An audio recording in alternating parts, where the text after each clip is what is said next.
10 objets du quotidien que vous ne devriez jamais partager. Un dentifrice. Quand vous êtes invité à passer la nuit chez une personne, pyjama et brosse à dents sont de rigueur, mais pas votre dentifrice puisque vous utiliserez n'importe lequel. En apparence, partager son dentifrice est totalement inoffensif, mais détrompez-vous. Le tube du dentifrice se posant sur votre brosse à dents lors de l'utilisation, celui-ci rentre en contact avec les bactéries buccales présentes dessus qui peuvent être la cause de rhume, de grippe ou d'autres infections. Voilà, vous savez tout et j'espère bien que la prochaine fois vous penserez aussi à emporter votre propre tube de dentifrice. Un gant de toilette. Se frotter le corps et évacuer toute saleté, c'est ce à quoi sert normalement un gant de toilette. Enfin ça, c'est seulement si c'est le vôtre. Et oui, comme le savon, le gant de toilette ne doit jamais être prêté. Évoluant lui aussi dans un endroit humide, il ne sèche jamais entièrement et toutes sortes de bactéries et de germes s'y réfugient. D'où le risque d'avoir de l'acné ou pire, des champignons. Il est donc préférable d'utiliser son propre gant de douche et de le mettre à l'abri de l'utilisation d'autrui. Le savon.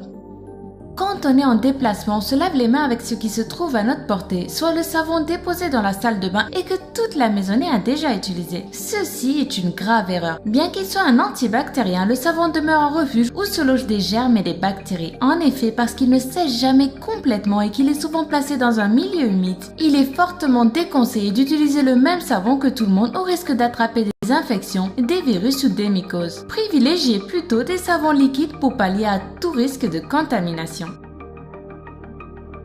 Un coupe-ongle. Prêter son coupe-ongle, c'est comme prêter son rasoir. Et oui, le coupe-ongle est aussi un objet coupant. Le risque de se couper la peau et de saigner est aussi présent, d'où la nécessité d'éviter de prêter cet objet ou au moins de bien le désinfecter avant pour éviter toute contamination. Les ongles des mains et des pieds étant les plus exposés aux microbes, il est aussi conseillé de nettoyer son coupe-ongle et de bien se laver les mains après utilisation. Un déodorant.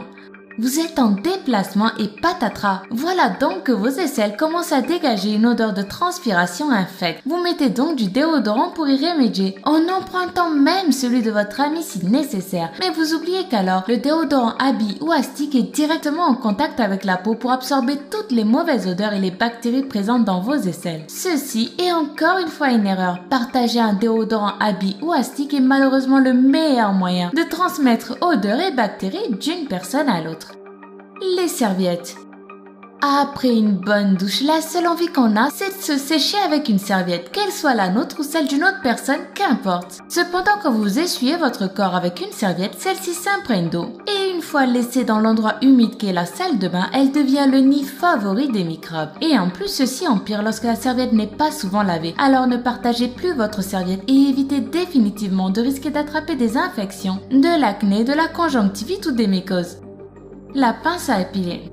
Un sourcil poilu, un duvet apparent, le premier réflexe est de chercher sa pince à épiler ou de prendre celle d'une autre personne pour retirer en urgence ses poils disgracieux. Mais la pince à épiler servant à aller chercher le poil depuis sa racine, tout geste brusque peut facilement entraîner une entaille et faire couler du sang. Oui, vous ne vous en doutiez peut-être pas, mais la pince à épiler aussi doit être bien désinfectée et nettoyée avant et après chaque utilisation. Et plus important encore, elle doit être gardée pour soi. Un gloss. De nos jours, s'échanger du maquillage ou des produits de beauté entre filles est presque devenu anodin. Toutefois, si vous partagez votre gloss ou tout autre produit pour les lèvres comme les baumes ou les rouges à lèvres, vous courez le risque d'attraper de l'herpès ou tout autre virus qui se transmettent très facilement grâce à ce type de produit. L'usage d'un gloss ou autre rouge à lèvres devrait donc être exclusif. Le rasoir. Savez-vous que le rasoir est l'objet principal qui peut causer des transmissions de maladies par le sang, comme le sida ou les hépatites? Oui, je suis sûre que vous le saviez. D'ailleurs, presque tout le monde le sait. Mais quand on est pressé, il arrive qu'on fasse parfois fi des mises en garde les plus élémentaires et qu'on emprunte le rasoir de notre meilleur ami, par exemple. Ceci est une erreur. Le rasoir est un objet coupant qui peut vous faire saigner et qui, en rasant les poils, emporte avec lui des cellules mortes et des microbes souvent nocifs. Un rasoir peut vous exposer à des maladies si dangereuses qu'il est recommandé de ne jamais le partager et même de carrément le jeter après quelques utilisations. Les écouteurs. Il nous est tous arrivé au moins une fois dans notre vie d'oublier nos écouteurs à la maison et d'avoir cette envie irrépressible d'écouter de la musique le temps d'un trajet. Par conséquent, nous avons presque tous emprunté naturellement des écouteurs à notre voisin. Aïe, ceci est une très mauvaise idée. Croyez-le ou non, les écouteurs sont de véritables foyers à bactéries. Les microbes s'y développent très rapidement, surtout si vous les utilisez lors d'une activité sportive pendant laquelle vous transpirez. Oui, le simple fait de porter à ses oreilles les écouteurs d'une autre personne vous expose à attraper infections, furoncles ou pustules.